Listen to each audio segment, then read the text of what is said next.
जमींदार साहब आज अपनी गलती पर खुद ही शर्मिंदा थे। आज उनके घर की इज्जत पर दाग लगते लगते बच गया। चौधरी साहब, हमने ब्लैकमेल करने वाले दोनों गुंडों को पकड़ लिया है। वो गुंडे वीरपुर गांव पर बहुत समय से नजर रखे हुए थे और वो ये भी जानते थे कि वीरपुर गांव की औरतें खुले में नहाती हैं। पर हमें खुशी है कि आपकी छोटी बहू सुधा ने जो हिम्मत दिखाई और उन बदमाशों के खिलाफ हमारे पुलिस थाने में रिपोर्ट लिखवाई, उसकी हमें दाद देनी होगी। अच्छा चौधरी साहब, मैं चलती हूँ, नमस्ते। मैंने आपको कितनी बार समझाया था, घर की बहुओं का खुले में नहाना ठीक नहीं, पर आप नहीं माने। अब कुछ भी हो जाए, मैं अपनी बहुओं के लिए घर में गुसल खाने की व्यवस्था जरूर करूंगी।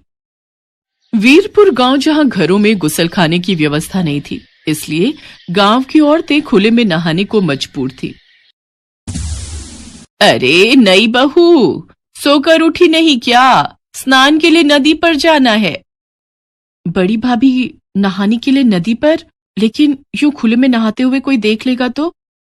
हाँ सुधा, इस गांव में औरतें खुले में ही नहाती हैं और वैसे भी गांव के लोगों को पता है कि जिस समय गांव की औरतें नदी पर नहाने जाती हैं, उस समय गांव के मर्द नदी के आसपास भी नहीं फटकते।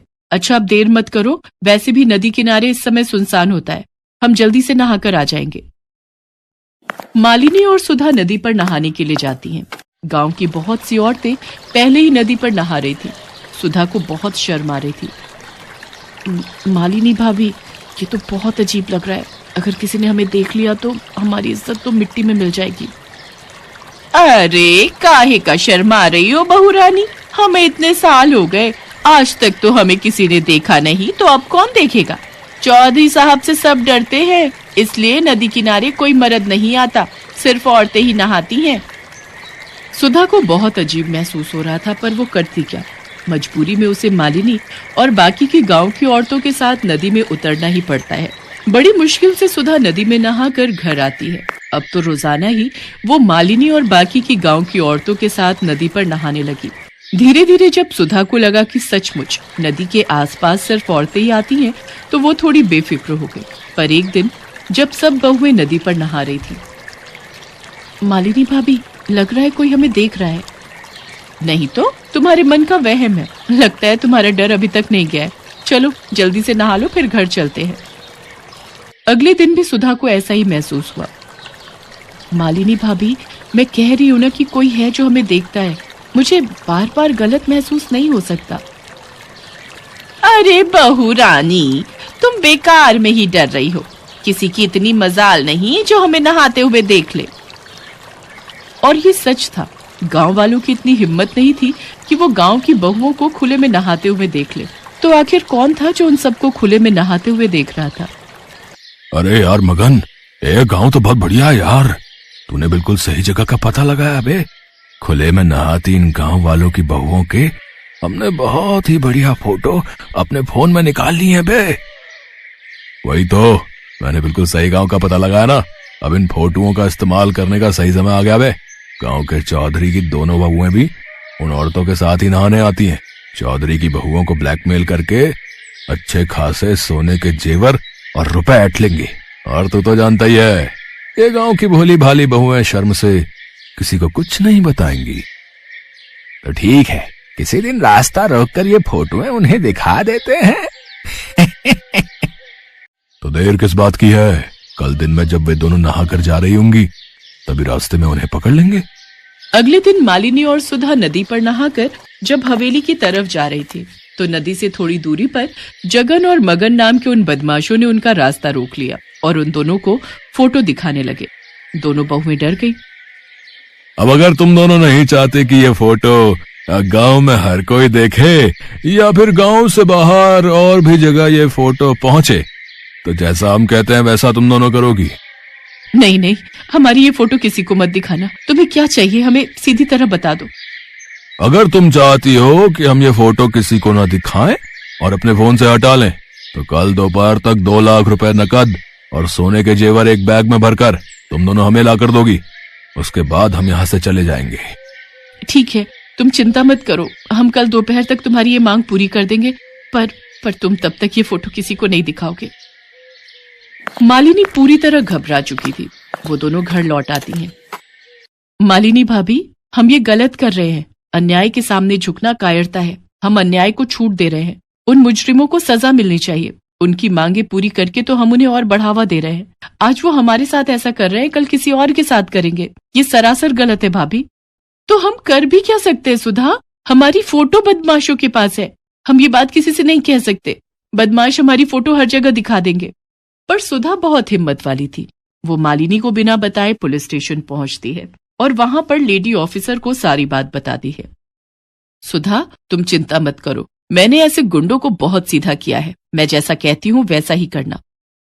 सुधा पुलिस की मदद ले चुकी थी। अगले दिन वो मालिनी के साथ बदमाशों की बताई जगह पर पहुंचती है। गुंडे जैसे ही मालिनी और सुधा के पास आते हैं, तभी पुलिस भी वहां पहुंच जाती है। पुलिस को देखकर गुंडे घबरा जाते हैं। पकड़ लो इन गुंडों को। सीधी साधी गांव की औरतों को ब्लैकमेल करके उनके पैसे और जेवर की मांग करते हो। मैडम जी, ये वही गुंडे हैं जिनकी आसपास के गांव की पुलिस तलाश कर रही है। इन्होंने पहले भी कुछ गांव की औरतों को ऐसे ही ब्लैकमेल किया था।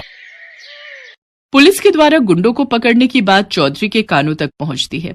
उन्हें भी अपनी गलती का एहसास हो जाता है। चौधराइन, तुम सच कह रही हो। गलती मेरी ही है। मैं ही पुराने ख्यालों में जी रहा था। मैंने कभी इस ओर ध्यान ही नहीं दिया कि हमारी बहू बेटियों को किस चीज की सबसे ज्यादा जरूरत है। मैं वादा करता हूँ, इस गांव में हर घर में गुसलखाना होगा, ताकि फिर कभी किसी बहू बेटी के साथ ऐसा ना हो।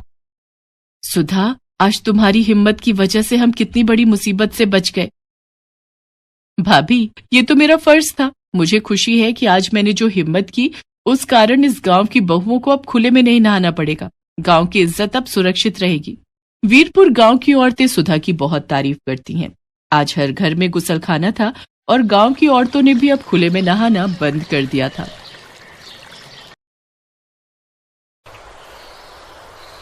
कृतिका की सर्दियों में ना नहाने की आदत से उसकी माँ रमोला बहुत परेशान होती थी। इसी कारण सर्दियां शुरू होते ही रमोला कृतिका को चेतावनी देते हुए कहती है, कृतिका, अगर इस बार भी तूने सर्दियों में ना नहाने का आलस दिखाया ना, तो मैं तुझे घर से बाहर कर दूंगी। पानी बचाने का बहाना लगाकर जो तू ना नहाने की कामचोरी करती है ना, वो बहाना तेरा अब नहीं चलेगा। माँ, मुझे तो लगता है मैं आपकी सगी बेटी ही नहीं हूँ, इसीलिए आप मुझ पर सर्दी में नहाने का अत्याचार करती हो। भला कौन सी माँ है जो अपनी बेटी को इतनी ठंड में नहाने के लिए कहेगी? अभी एक चांटा पड़ेगा ना तो तेरी सारी अकल ठिकाने पर आ जाएगी। ठंड में ना नहाने का अंतर 1-2 दिन का होता है, महीने भर का नहीं। अच्छा, अब बस भी करो माँ, अभी सर्दियां आई नहीं है, जब आएंगी तब कहना। खैर, अब मैं नहाने जा रही हूँ। कृतिका अपने कमरे में बने अटैच्ड बाथरूम में नहाने के लिए चली जाती है और कुछ देर बाद, वाह यार, नहाने के बाद जो सुकून मिलता है ना, उसकी बात ही अलग है। लेकिन सर्दियों में यही सुकून सजा बन जाता है। मुझे तो अभी से सर्दियों के बारे में सोचकर ठंड लग रही है। फिर कृतिका जल्दी से तैयार होकर कॉलेज के लिए निकल जाती है। ऐसे ही कुछ दिन बीत जाते हैं। फिर दिसंबर का महीना शुरू हो जाता है। अरे ओ नालायक, अब उठ भी जा। मैंने तेरे नहाने का पानी गर्म कर दिया है, जल्दी से उठकर नहा ले, वरना कॉलेज के लिए देर हो जाएगी। हे भगवान, कॉलेज वाले सर्दियों में 2-3 महीने के लिए कॉलेज बंद क्यों नहीं कर देते? ऊपर से ये मेरी माँ हाथ धोकर मेरे नहाने के पीछे पड़ी रहती है। तभी वहां रमोला आ जाती है। उसकी रजाई खींचते हुए कहती है, तुझे सुनाई नहीं दे रहा? कब से आवाज दे रही हूँ? जल्दी से उठ जा, नहा ले, पानी ठंडा हो जाएगा। इसके बाद कृतिका बुरा सा मुंह बनाकर बाथरूम में चली जाती है। तभी उसे एक तरकीब सूझती है और वो बाल्टी का सारा पानी जमीन पर गिरा देती है और नहाने का ड्रामा करते हुए कहती है, ओह माँ, मेरी माँ, कितनी ठंड है, कितनी ठंड लग रही है नहाते हुए। तभी बाहर खड़ी रमोला सब सुन रही होती है और जोर से चिल्लाते हुए कहती है, अरे बेवकूफ लड़की, नहाना नहीं था तो पानी तो रहने देती, सारा का सारा पानी जमीन पर गिरा दिया।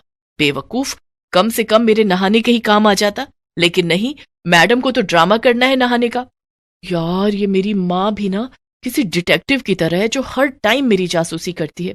चलो, अब जब उनको पता चल ही गया है कि मैं नहीं नहाई हूं, तो कृतिका बेटा 2 छींटे मार ले मुंह पर पानी के और चल बाहर। कृतिका बिना नहाए ही तैयार होकर ढेर सारा परफ्यूम छिड़क लेती है।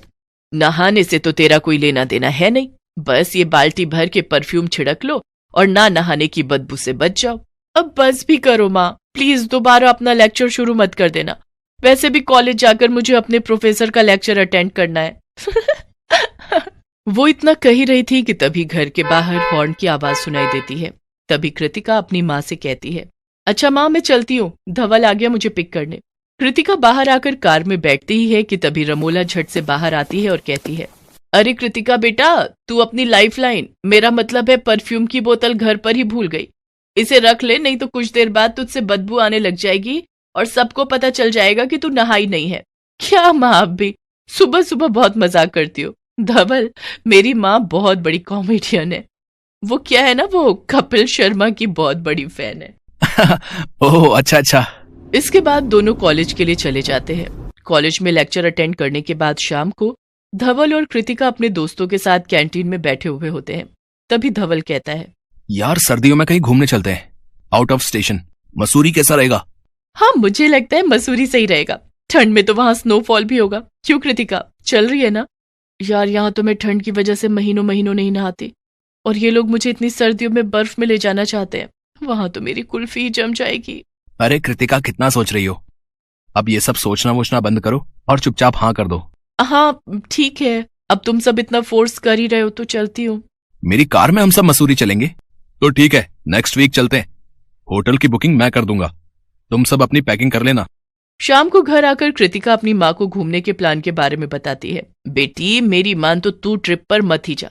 अगर सबको तेरी सर्दियों में ना नहाने के टैलेंट के बारे में पता चल गया ना, तो सोच तेरी कितनी इंसल्ट होगी। अरे मेरी माँ, तुम मेरी चिंता मत करो। आप ही बहुत हो मेरी इंसल्ट करने के लिए, औरों की बेइज्जती की मुझे जरूरत भी नहीं है। और रही मेरी नहाने की बात, तो आप चिंता मत करो, मैं वहां जाकर नहा लूंगी। ठीक है, फिर जैसी तेरी मर्जी। देखते ही देखते अगला हफ्ता भी गुजर जाता है। कृतिका, तूने अपना परफ्यूम तो रख लिया ना? मैं तो कहती हूँ 4-5 बोतल ले जा, कहीं खत्म हो गया तो। सर्दियों में तो तेरा वही एक सहारा है। अरे मेरी माँ, अब जाते जाते तो मेरी बेइज्जती करना बंद करो। और हाँ, मेरे फ्रेंड्स आने वाले हैं तो उनके सामने अपना मुंह बंद रखना। तभी कुछ ही देर में धवल, मोहित और रोशनी के साथ कार लेकर कृतिका के घर के बाहर आ जाता है। कृतिका उसमें बैठी रही होती है कि तभी रमोला उससे कहती है, अच्छा कृतिका सुन, उफ, अब मेरी माँ ना जाने मेरे दोस्तों के सामने मेरी क्या इंसल्ट कर देगी। हाँ माँ, अपना ध्यान रखना। जी जरूर, बाय। 6 घंटे दिल्ली से मसूरी तक का सफर तय करके वो बर्फीला नाम के होटल में पहुंच जाते हैं, जहां एक कमरे में कृतिका रोशनी के साथ ठहरती है, तो वहीं दूसरे कमरे में मोहित और धवल रुकते हैं और वहां पर एक दूसरे के ऊपर बर्फ के गोले बनाकर फेंकते हैं। बर्फीले पहाड़ों के बीच सेल्फी खींचते हैं और खूब मस्ती करते हैं और खाना पीना खाकर सो जाते हैं। कृतिका जल्दी से उठ जा यार और नहा ले, हमें 10 बजे नई जगह घूमने जाना है। नींद में खोई हुई कृतिका बड़बड़ाते हुए कहती है, अरे रोशनी, तू पागल है क्या? इतनी ठंड में कौन नहाता है? अभी 10 दिन पहले ही तो मैं नहाई थी। क्या? तू सच में 10 दिन पहले नहाई थी और तब से नहीं नहाई क्या? तभी कृतिका एकदम से नींद से जागती है और कहती है, अरे पागल है क्या? किसने बोल दिया तुझे? ठंड हो या गर्मी, मैं तो डेली नहाती हूँ। अच्छी बात है, सच कहूं तो सर्दियों में तो मैं एक दिन छोड़कर नहाती हूँ। थैंक गॉड मैं बच गई। आज तो मैं अपने मुंह से ही अपनी पोल खोल देती। फिर बिस्तर से निकलकर कृतिका नहाने के लिए चली जाती है और हमेशा की तरह आदत से मजबूर मुंह पर पानी के छींटे डाल देती है और धीरे धीरे पानी जमीन पर गिराती रहती है ताकि रोशनी को उस पर शक न हो। इसके बाद टॉवेल सर पर लपेट कर बाहर आ जाती है। तभी कृतिका की माँ का फोन आता है तो रोशनी फोन पिक कर लेती है। नमस्ते आंटी, मैं रोशनी बात कर रही हूँ। नमस्ते बेटा, कैसे हो तुम सब? हम सब ठीक है आंटी, आप कैसी हैं? मैं भी ठीक हूँ। अच्छा, वो महारानी कृतिका सोकर उठी या अभी भी कंबल के अंदर घुसी हुई है? अरे नहीं आंटी, कृतिका तो कब की उठ गई और अब तो वो नहाकर भी आ गई। हाँ, नहाकर आ गई? ऐसा तो हो ही नहीं सकता। अरे बेटा, वो तो 2-2 हफ्तों तक नहीं नहाती ठंड में। फिर मसूरी में तो बर्फबारी हो रही होगी, वो तुझे बेवकूफ बनाने के लिए सर पर तौलिया लपेटे खड़ी होगी। उसे नहाए हुए तो पूरे 2 हफ्ते हो गए हैं। रोशनी कृतिका को घूर घूर कर देख रही होती है। उधर कृतिका का चेहरा शर्म से झुक जाता है। रमोला फोन पर जोर से कहती है, हाय राम, कहीं उसकी लाइफलाइन, मेरा मतलब है परफ्यूम खत्म तो नहीं हो गया? कृतिका जल्दी से फोन कट कर देती है। हाय यार कृतिका, तू 2-2 हफ्तों तक नहीं नहाती। छी, कैसी है यार तू, इतनी गंदगी में रहने वाली। मुझे नहीं रहना तेरे साथ, गंदी कहीं की। ऐसा नहीं है यार, तू मेरी बात तो सुन। इतना कहकर रोशनी उस कमरे से बाहर निकल जाती है। बेचारी कृतिका, उसको लगा था माँ मसूरी में नहीं है तो मेरी बेइज्जती भी नहीं होगी, लेकिन ऐसा भला कैसे हो सकता था। इस ट्रिप पर भले ही कृतिका की इंसल्ट हो गई और उसका टॉप सीक्रेट सबके सामने आ गया, पर उस दिन के बाद से कृतिका चाहे गर्मियां हो या सर्दियां हर रोज नहाने लगती है।